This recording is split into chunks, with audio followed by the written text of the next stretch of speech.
Alright, alright, what? Alright, welcome to episode 37. I'm stupid apparently. 37 of What If Civilization Started Over. In the last episode then, we had a major war occur here in the North Sea. As you can see, I haven't got the old map. Here's the new map. Kind of forgot about that. The Danish still own all of their colonies. They weren't taken away.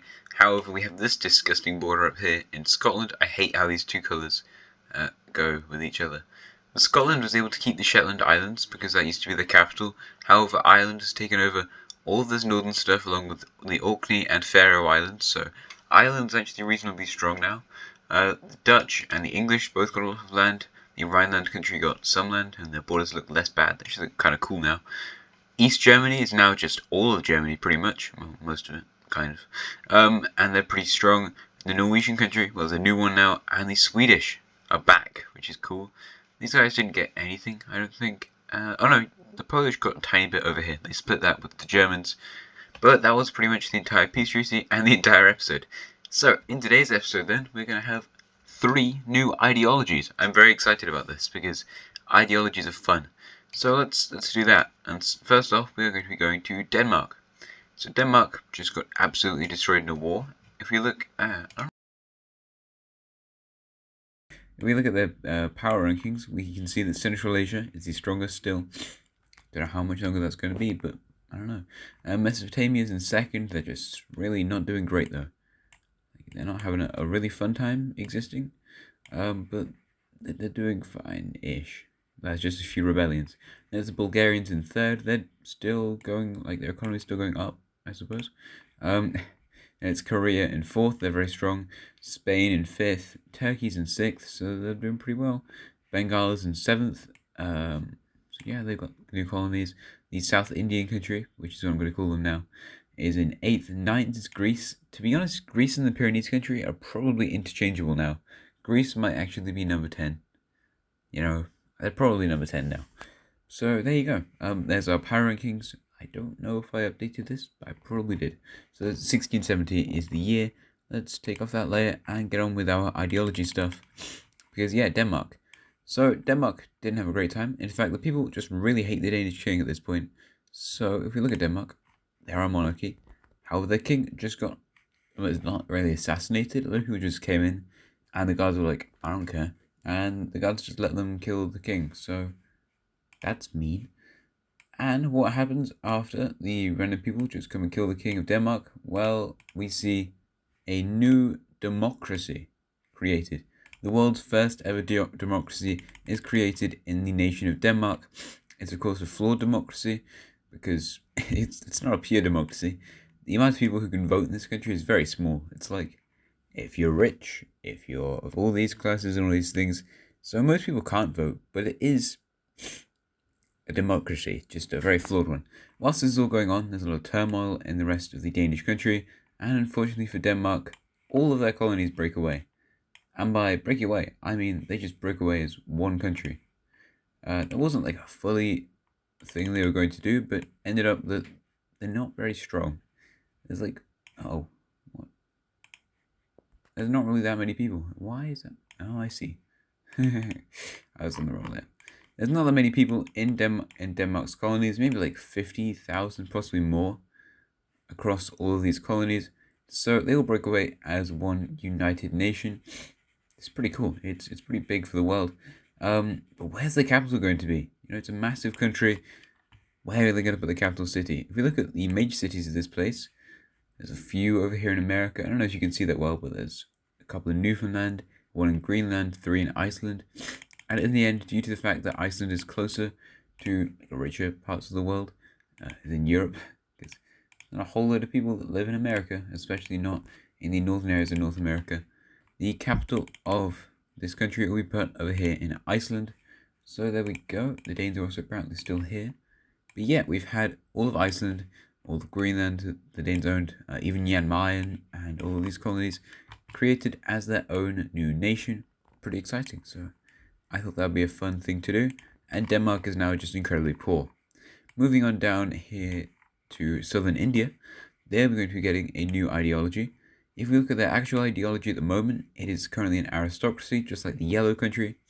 However, these colonies and things, all of Denmark's colonies were owned by aristocrats, like nobles, which is why this country is going to be an aristocracy. Do I bother doing the square? I guess I might. There's not a whole lot of point doing this, but if you want, I will. There you go. Because I'll probably forget otherwise. What is it? Aristocracy. What is the aristocracy square? I mean, the red team isn't going to be an aristocracy for much longer, so you're an aristocracy because all these colonies were owned by aristocrats. However, within the red team, they were not owned by aristocrats. They were owned by rich people. And, the aristocrats are rich people, but these are just other people who've made loads of money. Wait, they didn't turn the screen, did it? No, okay, cool. So we see the end of the aristocracy in the red team, and instead it's replaced with an oligarchy. So I just need to find a dark shade of green for that. And there we go. The world's first ever oligarchy is in the red team. Let's also just do their colonies whilst we're here, because we can. This country is an absolute monarchy. That's kind of funny. There's just no rights in this country. They expand their Tanzanian colony up towards the actual Tanzanian country, which they probably don't hate that, to be honest, in Tanzania, because this provides them with a lot of money, being close to the red team. So that's okay. Let's expand it this way. Madagascar, they don't really care about, but in Southeast Asia, there's a sort of Cold War developing between the South Indian and the Bengali countries. South India takes over all this stuff, and we see Bengal expand their colony around here in Borneo, along the southern areas of Borneo, into this peninsula, but also a bit further into the central areas. There we go. They're both kind of trying to map out their claims over Southeast Asia, which isn't going great because they don't really recognize each other's claims. Over the orange team, I guess I'm just doing the full colonization of this area. They're still just hanging around in the Philippines. They take over some more islands. It's like, they're islands, I guess. That's fun. I don't know if it provides them with too much money. Probably like a little bit. But they are making their way kind of towards Borneo, which might be scaring the Bengali country. But the orange team of Bengal haven't really interacted too much. I think they went to war in episode 16, but that was because of Persia and India. So that doesn't really matter. Going over then... Going over to the other place where we need to do new ideology. We're in the old Persian countries right here. These two northern ones are councils. These two southern ones are just normal monarchies. And this greenish one right here is an absolute monarchy. Which one of these ones is going to be a new ideology? Well, it's actually going to be the yellowish one. They're kind of in Pakistan, I suppose. Most, alternate history things, you do not see, a Pakistan country. It's always, this is Persia, and this is India, no in between. So it's kind of sad, but yeah, Pakistan maybe gonna do stuff. I don't know. This dark purple is... I was reading a book yesterday. It was in a library, and it was about Southeast Asian history, and it was talking about, I don't know which nation it was. It might have been the Mon, who, of course, in Myanmar. And the Mon still are. I think they're I don't know mapped in the book, but I think the Mon people are over here-ish. Anyway, this country is an aristocracy of warriors. So they completely overthrow the government, and this group of basically just military people go in and say, yeah, all of us as military guys are just going to lead this country. And that's what happens in the yellow team. And nobody really fights against it because they can't. This country basically just controls the military of the nation now. So yeah, don't think they're going to do any stuff with that soon, but they might. And that's where we're going to leave ideology and instead move up here to the Central Asian country. So what is Central Asia doing? Well, they need to expand their country first off. They're going to expand it all the way up here in this sort of Kazakh, possibly Russian area of the world. I don't know how much I like those borders. Probably not that much. Or that border. We'll see. Maybe I will. Maybe I won't. I don't. Yeah, we're redrawing that. Sorry, guys. We are redrawing this because I hate it. I can also probably just give them this bit as well. That might make it look a little bit better. I just want to make sure these borders don't look horrible in this series. Anyway, so they get some land up here, but they also want more land that people actually live in, rather than setting some people to live up there. So they're going to be attacking the Caucasian country. They don't really like the Caucasian religion that much. I mean, they hate the Persian one a lot more. These countries down here are all pretty poor. You've got just your capital, major cities. This one has 2. This one's got 1. You've got 4. Oh, I mean like extra major cities. You've got 4, including your capital. This one literally just has its capital. So they're not that rich. This country is basically just collapsing still. And this one is your friend. So don't attack them. You can attack the Ural one again if you want, but maybe just don't. Don't be a mean guy. The same religion as the Caucasian country anyway, so there's that. And yeah, you're attacking Caucasia kind of so you can control the Caspian Sea. Caucasia recently fell off, not recently, but not too long ago, fell off the top 10. I'm not sure if they're even in the top 15 anymore. So when the Central Asian country invades, there's not a whole lot they can do to stop this. The troops go in and take these 2 major cities on the coast pretty quickly. They're not that concentrated on this sort of like Krasnodar region. I know Caucasia is in here, and then you've got like Krasnodar over there. They kind of just want this bit. So they're going to go out here, and the Caucasian military does very badly. They invade up to this point and surprise attack them, pretty much just killing a lot of the troops, and they just take this city quite easily. They move in. This area is kind of hard to invade, so that's a bit of a problem. However, they make a landing around here near Baku, taking this city over in Azerbaijan, and just also take this one. So they own the entire Caspian coast. Caucasia has already sent a thing saying, can we have peace? But they are secretly trying to send troops to save these cities, but they're caught off whilst they go through, and yeah, they're destroyed. These cities are also captured, and in the end, Central Asia will submit their own peace treaty, and they'll have a peace treaty right here in Baghdad. Actually, probably not. I don't think having peace treaties in other countries' capitals is something that really happens here. So it'll probably happen in this city, maybe. Anyway, going into the peace treaty then, Caucasia is going to lose a lot of land. There's no way they're going to keep a load after this war. So they lose just pretty much all their eastern stuff, really. And that's very mean of Central Asia to take this much land from them. However, Caucasia is not going to fight back. And maybe, you'll be safer in the future with less land. You'll be less of a target. I don't know, Turkey's kind of expansionist. So, we'll see. To be fair, Turkey could pretty easily just roll over this country and add that to their empire, which would make them look very cool.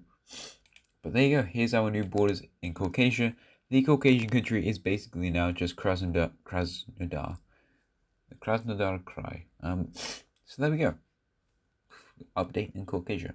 Central Asia pretty much nearly owns the entire Caspian Sea. That might be their aim. The only problem is that they very much have an alliance with the Mesopotamian country, so attacking them would be very controversial in the country and might cause areas to break away. Going over here to the Ural country, it's not really Uralic, but I don't know what else to call it. Volga, or like South Russian. I don't know, North Kazakh maybe. They will be expanding across the Central Asian border. They also, no, you're not getting that. I want them to take this lake, but not with those borders. They also expand up to this point, and they're actually making their way pretty far up north, going over here to other Russian countries. I call this one Kirov, for some reason. Is Kirov a part of Russia over here? I think it must be. So they expand out westwards, and we also see the red country. Don't know which part of Russia this is.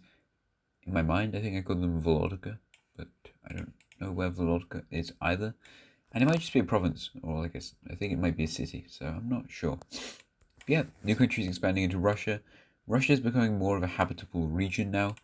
We're nearly in the 1700s, so people can definitely start living in Russia. At this point, they just don't really want to because it's freezing cold. Even the Baikal nation will expand out here. This territory, don't know, they just don't want to go to this bit, like Mongolia, I suppose. But they'll try, send some people around here. And that kind of works. Going over to possibly the worst place to live, the Far Eastern country will send people up on this side of the Sea of Okhotsk. So they take over all of this land. Pretty huge for their nation. Probably not, actually. Do you know what I'm saying? This is pretty useless for their nation, actually. There you go, they take over all of that land. Nice. The Koreans, are they going to take over any of this stuff? Not really. The main thing the Koreans are... No. The main thing the Koreans are interested in is Alaska. Because Alaska could be cool if you get down to not Alaska. Like California. Or the Pacific Northwestern region. So they continue along the Alaskan coastline. Now, possibly... No, they're not in Canada yet. I don't think. But this makes their colony very long. Countries are starting to know about this, but it's not like a widespread knowledge thing, so that's good. Because if nobody else knows about it, then nobody else can go here. Unless they accidentally do. Like you did, kind of. So there we go, their colony is getting a little bit bigger. Is it making them that much money? No, not really, because they haven't found gold or anything like that yet. Going on down here to the Pyrenees country, they're going to be expanding their colony out to the Pacific Ocean. So potentially they now could trade with Asian countries, but they won't. So they're going to spend most of the money in this episode just upgrading that. The Spanish country will continue down the coast over here, making their way now into Ecuador finally. I think Guayaquil is like the biggest city in Ecuador economically, but it's not the capital. I don't know if they own that city yet. Probably will in the next episode though. They expand their colony further inland into the rainforest, and they also take over some more stuff, moving their way into Suriname. I don't know the Guyanas well enough. What is going on? Hey, I want my keep thing back. There we go. Fun. Great. So the Spanish own a little bit more stuff. Don't know. It's just Spain. Let Spain do Spain stuff. They can also make their way into Central Asia a bit. Central America a bit more. Oh my god, crikey. But they probably won't. Actually, let's just send them up there. I don't know. Let's just send them around here. Boom. Into Costa Rica and our other new country that we created. Why are you doing this? The thing just keeps glitching off. They'll be sending their troops, not troops, but explorers, into sort of the Ivory Coast, Ghana sort of territory, and around here into Liberia, making their nation very big. This is a very large African country. We don't have many African countries, but, it's quite a large one. Doesn't mean it's strong, but, it is what it is. And there you go. These two nations are connected, and they now control a lot of West Africa. But let's go to our other event in this episode. Also, just saying, this warrior aristocracy thing, it should have existed beforehand. Like I'm realizing that we probably should have had something like that earlier in the series. We just didn't, so sorry about that, I suppose.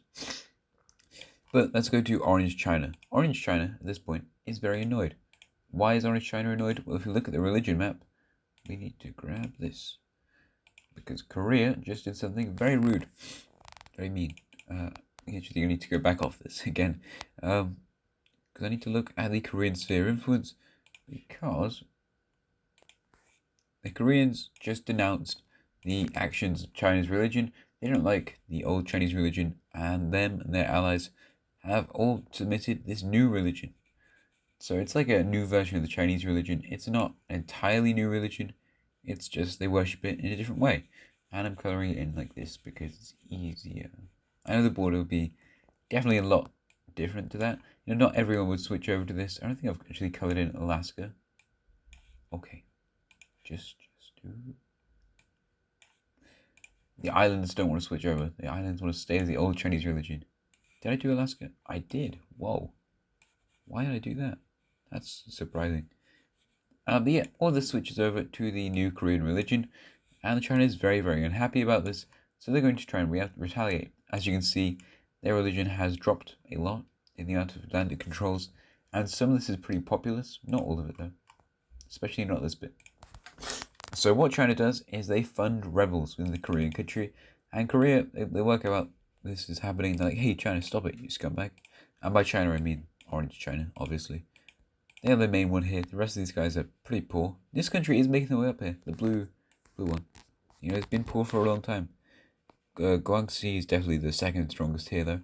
And this country is just nothing. So, they're funding rebels in Japan.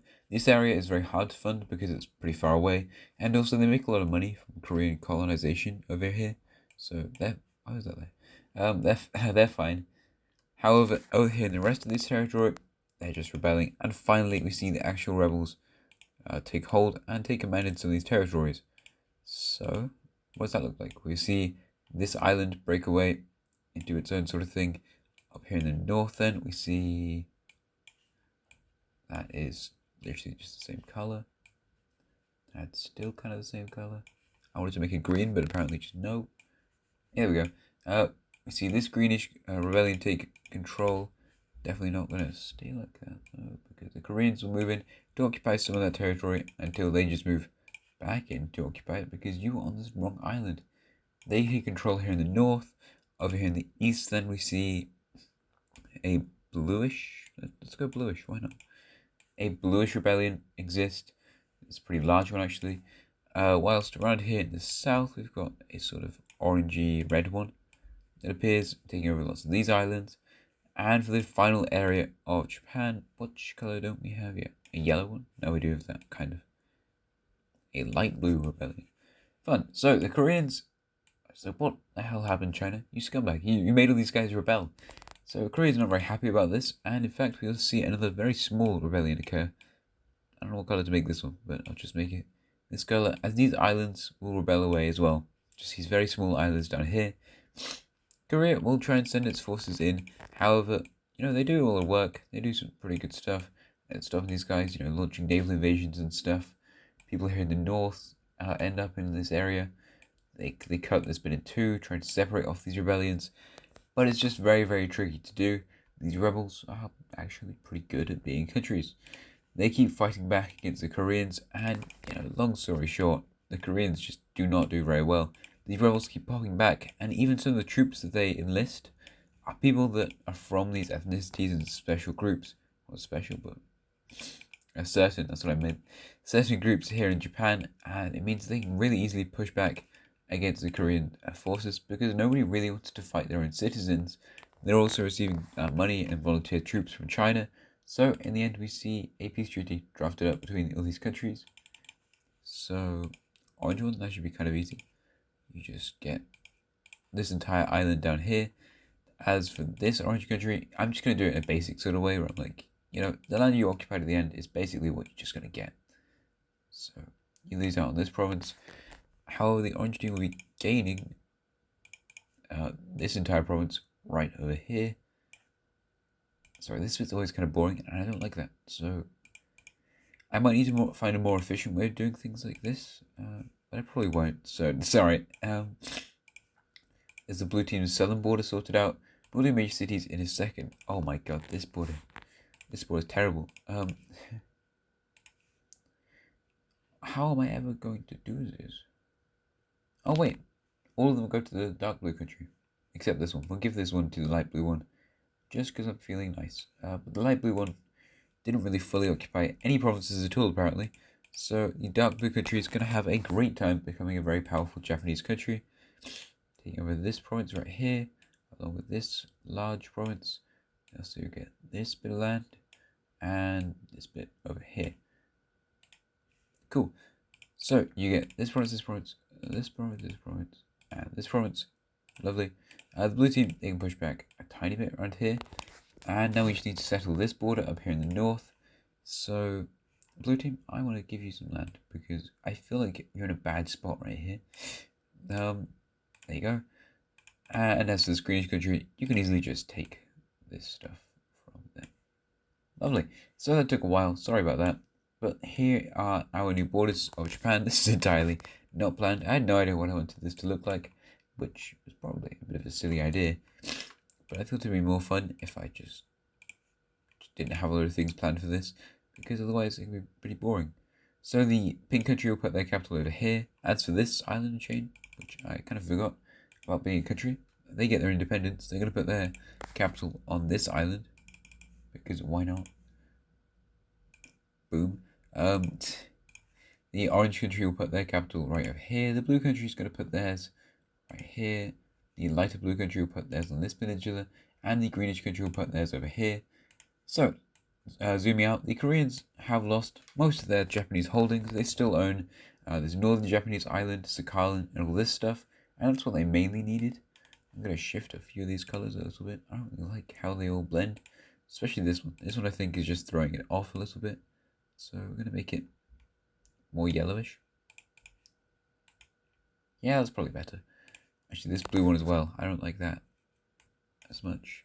So we can make it this blue. Cool. Yeah, these colors, they're not amazing. Which is why you probably shouldn't do it randomly. Me. There you go, nice. And here are the Japanese Isles. So the map has changed pretty significantly in today's episode, with Central Asia becoming absolutely crazy power, a new country in the Arctic sort of area, massive new African countries, and a load of new Japanese ones. So if you enjoyed today's episode, please like, subscribe, comment things you want to see in the future, and thanks for watching. Goodbye.